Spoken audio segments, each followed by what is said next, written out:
personalities na hanggang dito ka lang. When you open a charter change, it's plenary. Hindi mo so you know, we call for a constitutional convention, or we call for a constitutional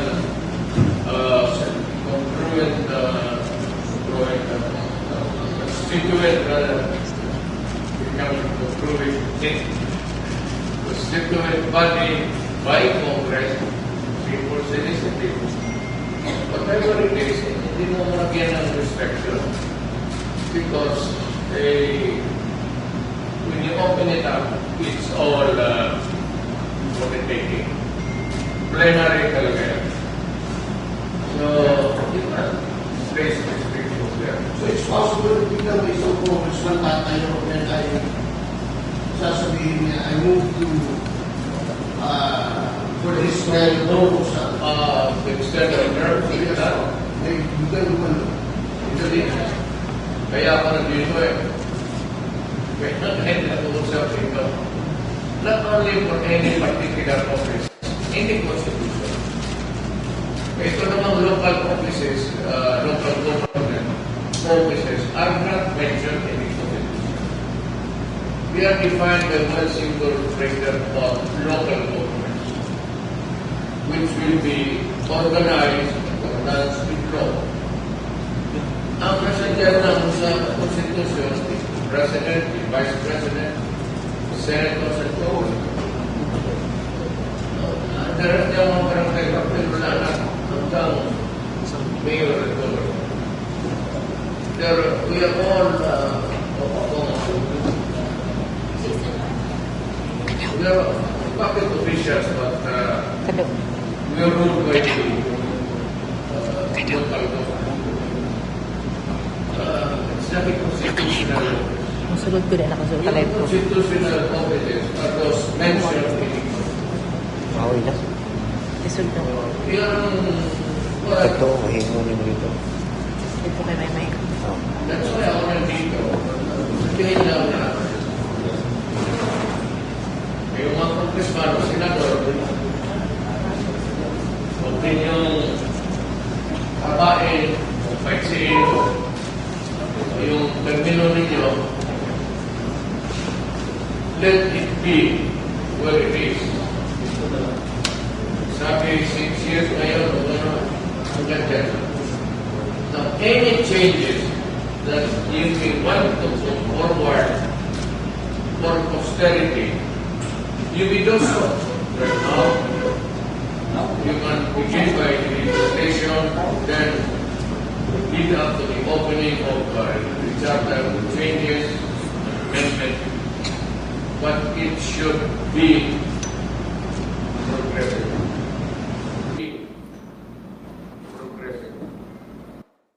Hindi ko sabihin, ngayon kami, wala na pala.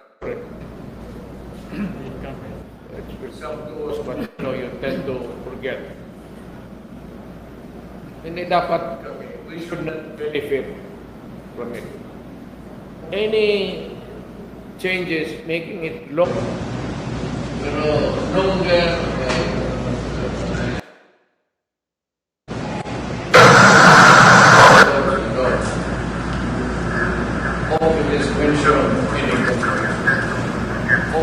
mentioned in the Constitution. So, yun lang ang asin dyan. Wala ba na akong problema sa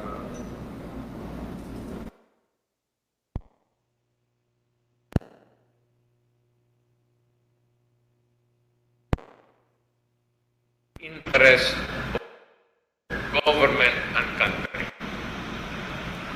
It will never be used to promote the ambition or ambitions of Congress or by anybody else, even by the Supreme Court. But besides, if meron man, it should not apply to them who made the changes, modification. it should be, I said progressive, it should apply to future elected or appointed people. Para walang, Not even to the next president. not even to the next president. Kasi, one thing mahirap yan is, when you are the incumbent, dapat nga sa lahat ng local officials, alam mo kasi, you should be allowed to resign 6 months before, precisely to deter you from using the resources of government to fund your candidacy. Governor man, mayor, alam mo na, you will have a lot of advantage if you do that. Mahirap eh. Fair is fair. Wala naman tayong dyan, but this is the democracy. Rotation dapat. Now is the time for a Bicolano to be president. Maybe tomorrow from the southwestern part of Mindanao, which would be Zamboanga towards Pulo. I would even relish an Ifugao president.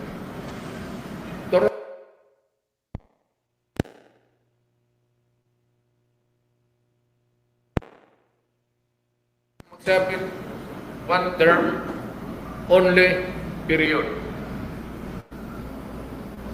2 terms, tapos barred forever. So kung saan tayo na ilagay sa posisyon natin ngayon, yung batas na yun, should bind us. Isa lang, dapat isa lang. Yes, sir. Dennis. Kung ikaw na agkaroon sa posisyon nila, kung sa'yo ang ilang dapat i-amenda sa 1987 Constitution. And secondly, anong sa may tapunan po na itong prayer rally sa Luzon? The second question is not clear to me. The second question is, anong sa napon may tapon na tayo himuon ng prayer rally sa Luzon? Wala, I do not think that yung first question is relevant naman yun. Kasi wala naman akong nakita sa horizon na any attempt to circumvent, go around, or move forward, or anything na hindi maganda. I just want to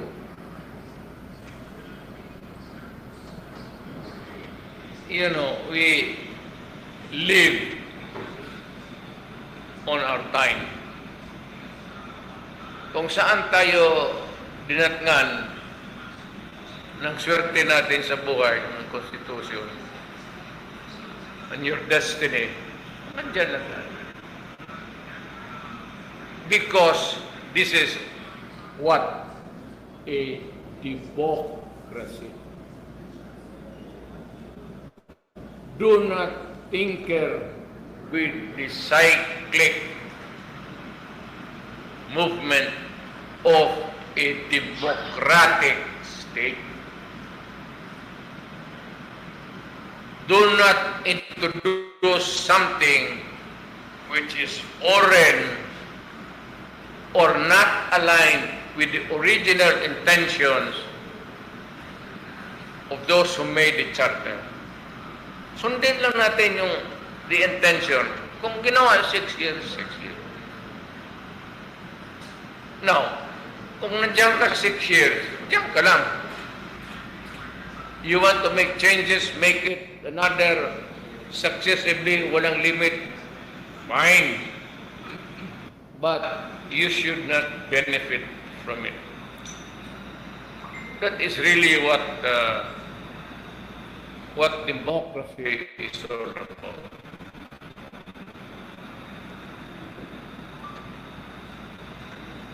Yes, Kaduaya.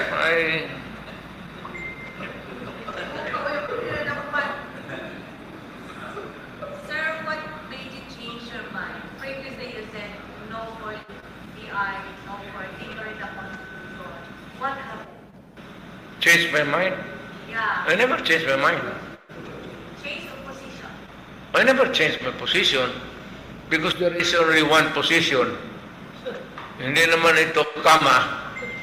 Ang ano doon is really, there is only a term limit of, I said, you should bind yourself to where you are or where you are placed. At or is, I don't know which is the proper. So you don't want a president who really sets term of office. So same with the senators. Again? You don't want a president, a president, or any president. It's obvious. That's why the Constitution says one term only. So you do not have the privilege of being elected again. You just follow the intent ng gumawa ng ating Constitution. In other words, do not, I mean, Yeah. Good. Mayor, they are saying after the Cebu prayer rally, it changed a lot in terms of perspective vis-a-vis ng individual initiative and constitutional discussion person. Why? no, I've always been a stickler to, you can, if there's a record of history of my public life stint in government, I've always been consistent. Ayaw ko yung, I never crave for any order than what is given to me by law at that time. Wala akong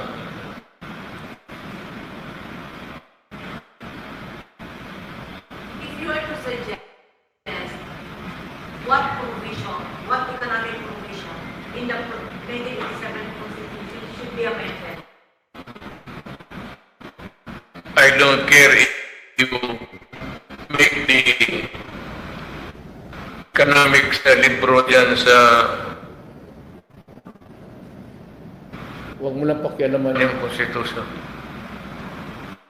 Sa may provisions ng libro ng encyclopedia kung gusto mo. Let us not beat around or find excuses to just huwag na tayo magbulahan dito kasi matanda. We've been wrong in dito sa gobyernong ito, tumanda tayo. Nakilala kita, naka-short pants ka pa lang. Sa bariya, labad-labad ka man sa asking questions. Sir, you're saying that you're fine to exempt the term of office. So if you are fine, which one should be amended? And which part of the economic... Wala na, kasi dapat doon, elected ka doon lang. But if you can do it na i-amend mo, but the problem is, if you amend the Constitution and you are the incumbent president, you have all the resources to get what you want. Kaya mong bilhin pati yung barangay captain, so what result would you want? Huwag ka magbulan dito sa Pilipinas. Sabihin ko, ipadaan natin ng referendum, plebiscito. Bilat. Kung gusto ng presidente, the resources are there for him to utilize. Pagkabobo naman niya pag hindi mo matalo basta. Whatever it is, a referendum or a plebiscite or a resort of a votation or whatever. Are you saying that if you are going to amend, it's gonna I am saying that it's not the time to make changes in the Constitution. The Constitution is good, very good, the best that we have ever produced. Do not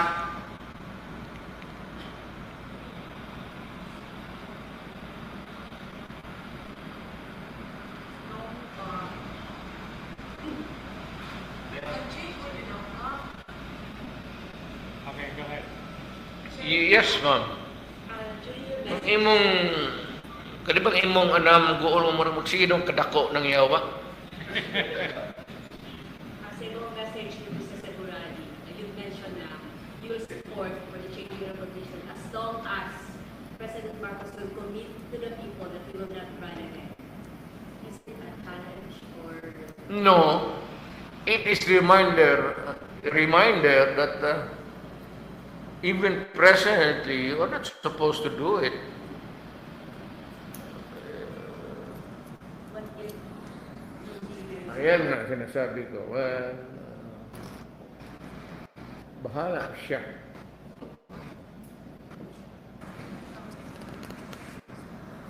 But you begin to tinker with it. Yan ang sabi ko. Do not tinker with the Constitution. Don't. And it applies to all presidents. Don't. Especially prolonging your office there. Don't. Other amendments, fine.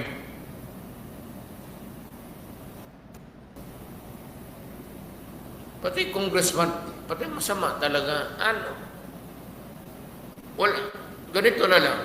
Gusto mong baguhin from ngayon 6 years, you make it 10 years for one term. Maganda. Pero baka sa pangalatlong dekada na yan, huwag ngayon. Kung meron man tayong gawin, hindi para sa atin, para na sa mga ating anak. Huwag para sa atin, kasi yan, that would trigger a lot of friction in society. Magkakaroon ng initana eh.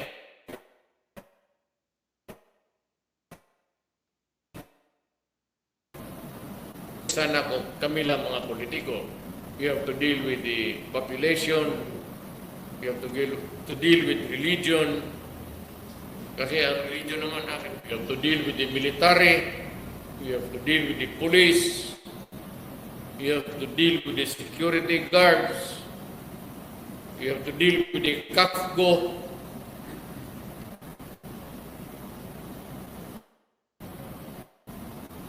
Puro may armas yan eh. Let's Chair, you're raising your hand.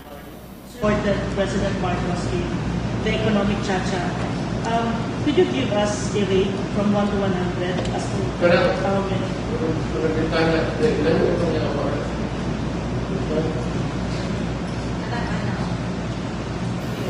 Tugnaw. Tugnaw doon man na luspad na ganit eh. Okay? Pero ito. Sir, pwede niyo po mabigay yung rating niyo lang 1 to 100 yung support niyo po kay President Marcos when it comes to economic chacha? 100.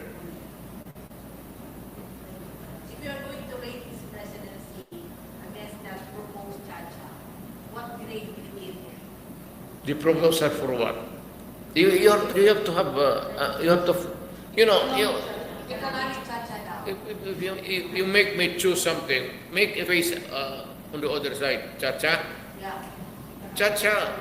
But, okay. Walang problema. As long as I said, do not tinker with one particular sentence there about the presidency. Yes, right. Mayor, we got your point on the term limits that you would be okay with it for as long as it will benefit the current officers. That's term limit. How about the form of government? What's your take on it? I'm comfortable with the presidential type of government natin ngayon. It's a Republican form of the government, presidential type. Huwag na natin palitan kasi yan na yung naabutan ng lolo ko, naabutan ng apo ko. Huwag na natin yaga-yaga. Kung wala nang maibang putak kayo, kung wala na kayong ibang pag-isip, magpunta kayo doon sa likod ng bahay ninyo. Tignan ninyo kung walang tao doon. Ano ang gawin ninyo? Wala, anong gusto mo? O kaya kung maubusan kayo ng ideas, bakit mo iba? Ilang beses ba tayo mag-fix ng konstitusyon?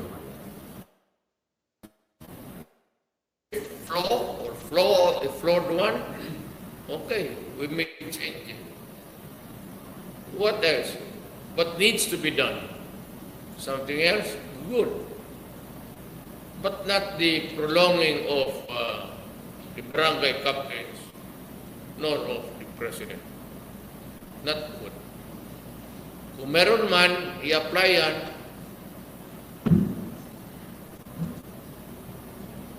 Si Ruth. Mayor, a resource, important po sa allegation from a Senate resource person at the Senate inquiry alleging that you and Vice President Sara Duterte received a box of guns from Pastor Pulboron. Kami magtanggap ng bill kay Pastor Kibuloy. Ako pa ba ang deliver sa kanya ng kanyon bukas o machine gun? It's a very stupid proposition.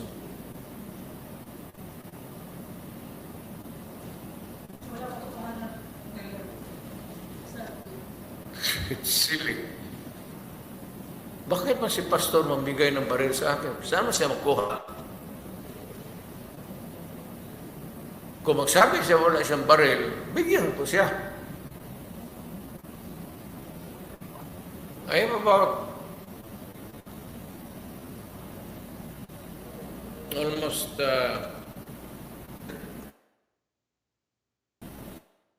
collectors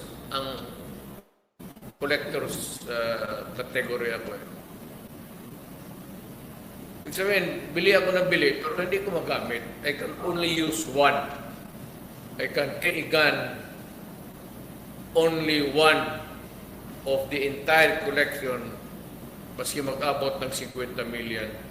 You're only allowed by the authorities to carry one gun, not even a rifle. Hunting, maybe.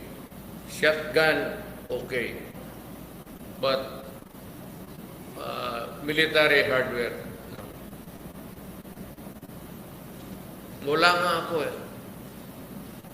All that I had before was military, pero MR. Because sitwasyon, alam mo na, mayor ka, punta ka ng bukid, hindi mo na malaman kung sino yung kalaban mo. Hindi mo talaga alam kung sino ang gustong gorgor sa iyo.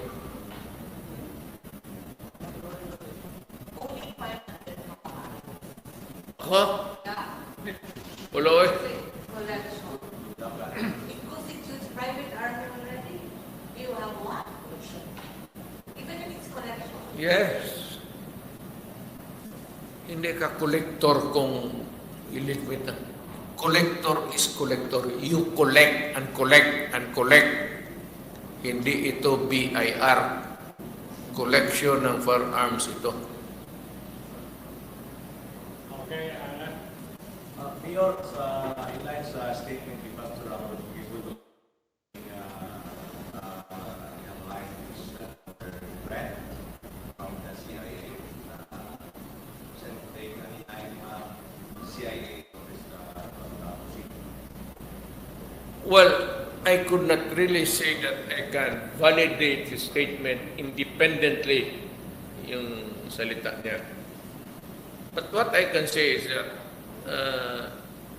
maybe somehow his life was in danger.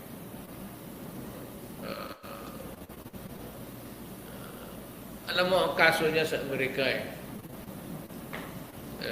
hindi naman dito. Wala naman kaso si Presidente, si Pastor Tuloy dito. He's free to move around. And the process there, extradition.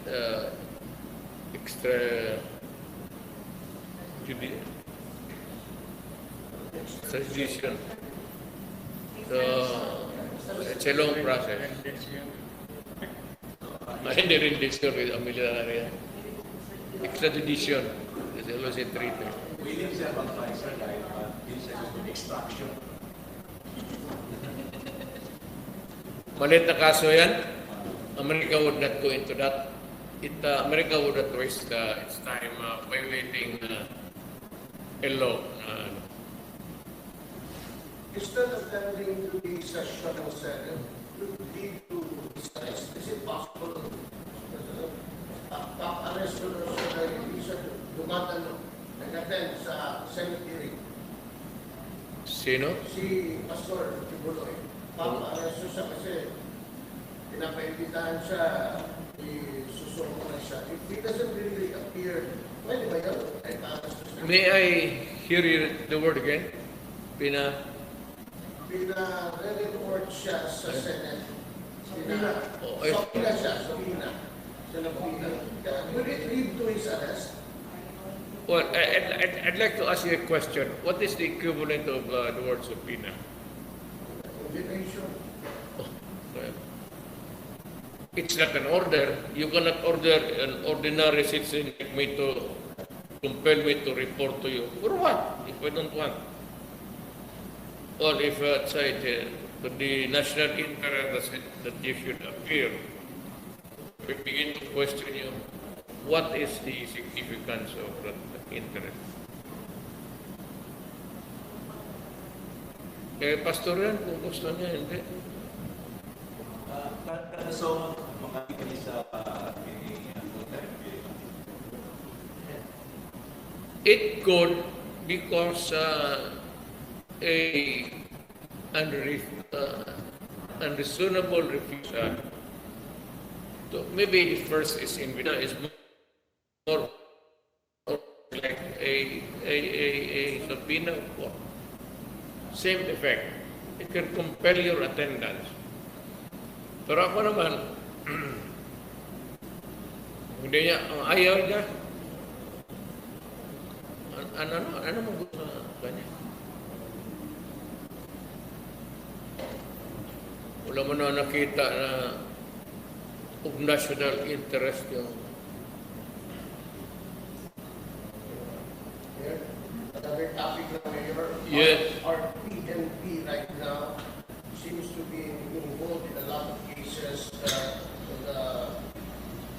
millions of pesos na yung nirakaw nila, yung planter, kinuha na for 40 million of fees yung sila ngayon. At maraming kong crime na nangyayari dito. I've seen politicians po napakarami ng bodyguard dahil takot na takot ng kabato. What is happening in our country today with regards to peace and order? well, national leadership yun. Alam mo dito sa Pilipinas, wala naman talagang ambos araw-araw. Alam mo, pasikatan lang yan. Ako personally, I do not need. Pinipilit na nila yung pulis sa akin eh. Pero ako, I'd rather, if somebody has to die today, tonight, tomorrow, mas mabuti pa ako kasi matanda na. Kaysa mga pulis, may pamilya pa yan, may mga anak pa. What the heck about going around with so many bodyguards? Kung hambog mo lang yan? Para sa takot lang yan? All you need is a gun, maybe and 2 balls. Pag isa lang itlog mo, yan ang problema. o tatlo. Either isa or tatlo. May imbalance eh. Dalawa, tama-tama lang. Okay? Yeah. Okay. Mayor, you mentioned on the road na ang paaprubahan naman sa munisipyo is economic provision lang. Okay sa ito. Granting, paaprubahan ka na sa Kongreso, i-akin din sa munisipyo, suportahan ka rin mo o kampanya pa ka aprubahan ang pagkatikita sa economic provision. Come to think of it, you know what? Even if they will touch on everything there in the charter, yun sa Constitution, I will not mind. But make it progressive. Huwag lang mag-benefit tayo kami. Hindi na ako. Yung nakaupo ngayon. Huwag mong habain yung bituka mo. Gusto mo na a longer term for the next president would be good for this country, or there will be no limitations at all for as long as he remains to be a loyal and a good public servant. Wala man tayong problema lahat. Kung hindi naman santo, pero kung tao na matino na nakaupo dyan sa Malacanang, it can stay forever. Ang problema lang ganito,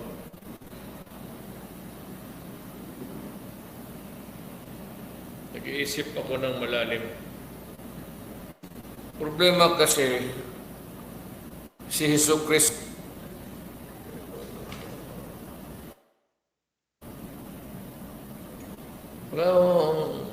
gusto mo talaga matino dyan, Hesus Kristo yan. Kung tao yan, pandor dito, pandor dito. The temptation to make money here and there. At may command. Yan ang bantayan ninyo sa inyong inihalal na mga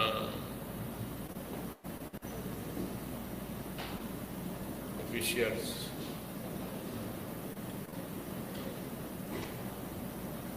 Nice. Yes, meeting, sir. Gusto na lang po suminan ako ang question sa status ng posisyon na to. The status of posisyon na to before, when you said that Mindanao is separated from the Republic. Vis-a-vis, whether we are, alam mo sa totoo lang, for it all, declare lang yan.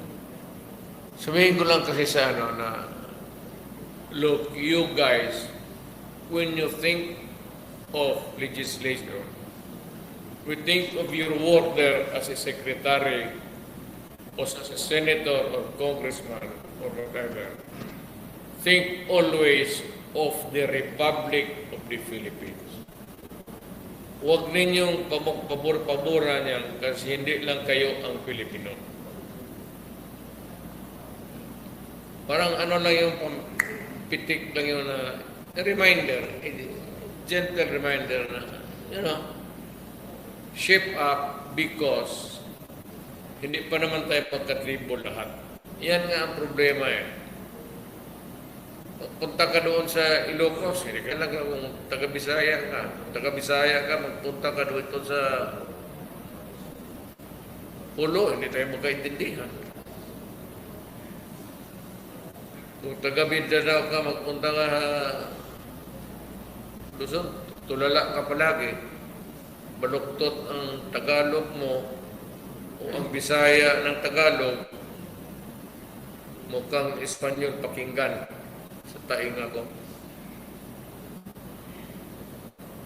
Another Mayor, what do you make out of the voting points sa Senate hearing ng first committee ni Senator Hontiveros about kay Pastor Apollo Kibuloy, not only implicating you but also dragging along your name Jacob. Anong sinabi niya? Drafting, getting statements from alleged witness that you're somehow involved in gun exchanges, transactions involving firearms, Involving transactions involving firearms. Sa pag-able sa witness that particular witness saw you and the Vice President bringing that back to the firearms from the pastor. Ako ang supplier ng firearm dito, hindi ako nanghihingi. Matagal na akong supplier ng firearm, bata pa ako. Has the pastor reached out to you when the Senate hearing started, especially when witnesses starting to come out, alleging all these things against the pastor involving you and the Vice President? Nag-reach out to the same pastor? You know, there are always, we never run out of silly or idiots in government. Let them be. Komportable sila dyan. Komportable rin ako dito. Sharon? Uy! Si mama pala ito. Senator Hontiveros has warned the Pastor Diboloy will be cited in contempt and will be arrested if he does not show up in the Senate hearing on March 5. You are his friend. You are Pastor Diboloy's friend, and you are a lawyer. What is your advice to your friend? Get yourself arrested.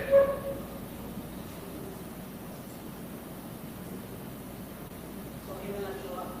This is a free country. If you do not want to go there, get arrested. You will ask him to cooperate. I'll give him the free choice. Can I go back to that constitution? Yes, what about? You said a few minutes ago that you are comfortable with the presidential type of government. You all know that you campaign for president to run for president. Yeah, it does not, let me correct you right. It does not mean that it is federal, it's not presidential type. Let me finish my question first. You said you are in favor, wag na nating palitan, nabutan ng loko, nabutan ng apobo.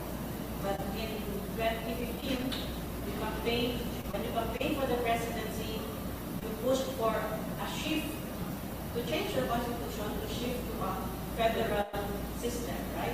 You're right. Okay.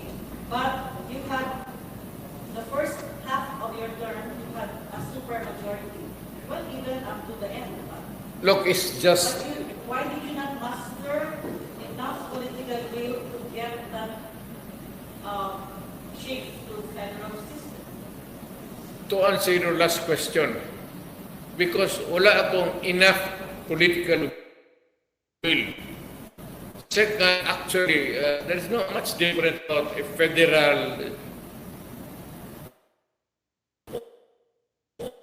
There's no incongruity there.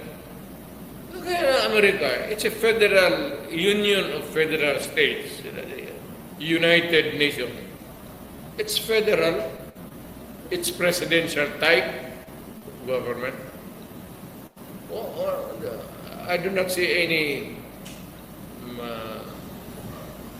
Wala akong nakitang ano doon problema. Pero Do you not regret that you were not able to do as you promised in 2014? you cannot have your cake. May ang Diyos may ibigay sa iyo, may hindi.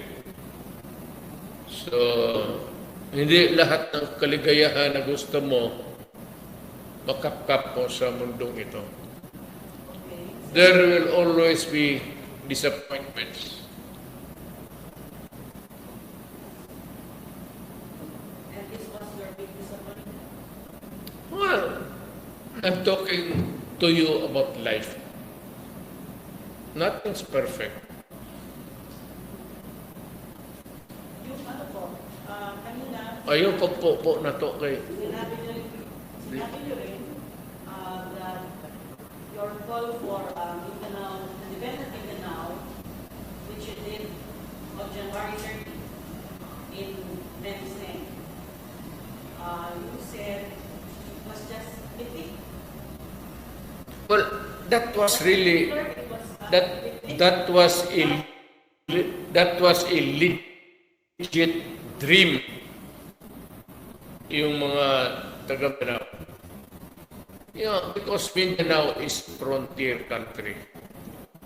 It is not inhabited by originals except the natives and the Moro people here. So, in dream of separate, looking at a certain place, like my father and mother, migrating toward an island called Mindanao for a better future for the children. Yun ang dream. It's always the dream of some people to be independent. Pero if it causes a rupture in our entire, I will not go for a forced carving out Mindanao out of the Philippines. Are you saying now that it was just a mythic? I am not.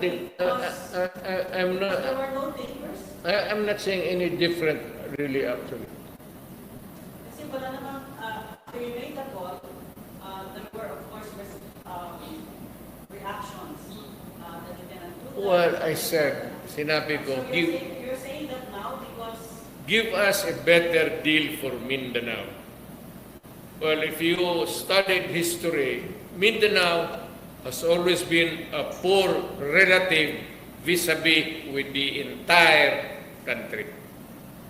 Ang Mindanao noon, the least for so many years, consistently the lowest in getting public funds for our stock. Kaya tayo pinaka-late nag-bloom.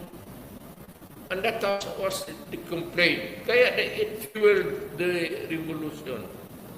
It encouraged people, and some Christians joined the Moro people in clamoring for an independent Mindanao. Klaro yun especially the earliest settlers dito. Na dumating na ang panahon na maganda na ang Magunoy noon, hanggang Rocky Road.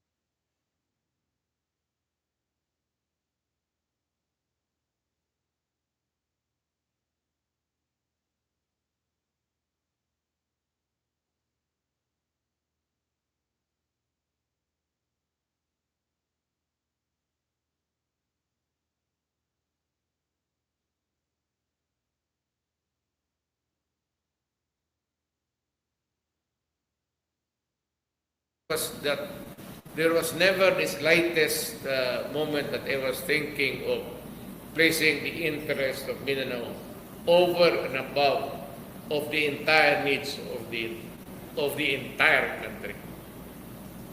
Kung ano lang ang sabihin ng economic planners at ano lang ang sabihin ng mga Department of Highways and everything, at unahin muna natin ito because I am not as bright as anybody else.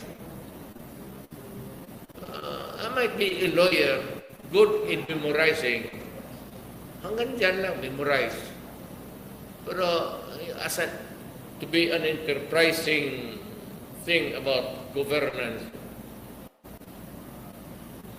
malayo. I cannot claim. o kadili kay may kay di ka pod mo undang tindog na mo ko. I think somebody asked, but you were not able to answer it earlier. The question was, when is are you going to for Prayer rally. a third, another rally for Kapapasok? Of course not. What for? So, the Cebu rally was the last? Just a pretext just to go home to say the alam mo si Buano always yearns to say sorry. Any slightest excuse to be there. Pero sabihin mo just to be at the moment because it is demanded. So there's no schedule for now? No schedule. If you are asking the question in terms of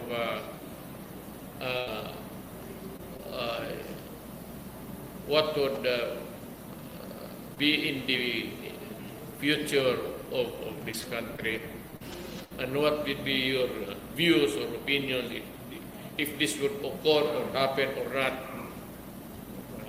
I'm retired. I would like to stay retired.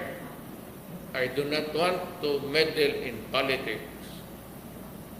Maski na sa mga anak ko, if they can carry the burden on their own, kapag lahat na gusto ko pahingan. Color, maya ko lang sabihin sa iyo, 40 anyos na gud ako.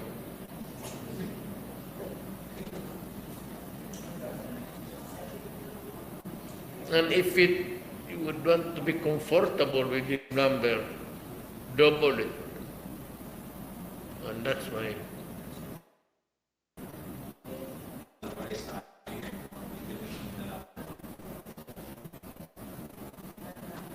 Ako talaga, sa totoo, I cannot I would repeat it now and forever.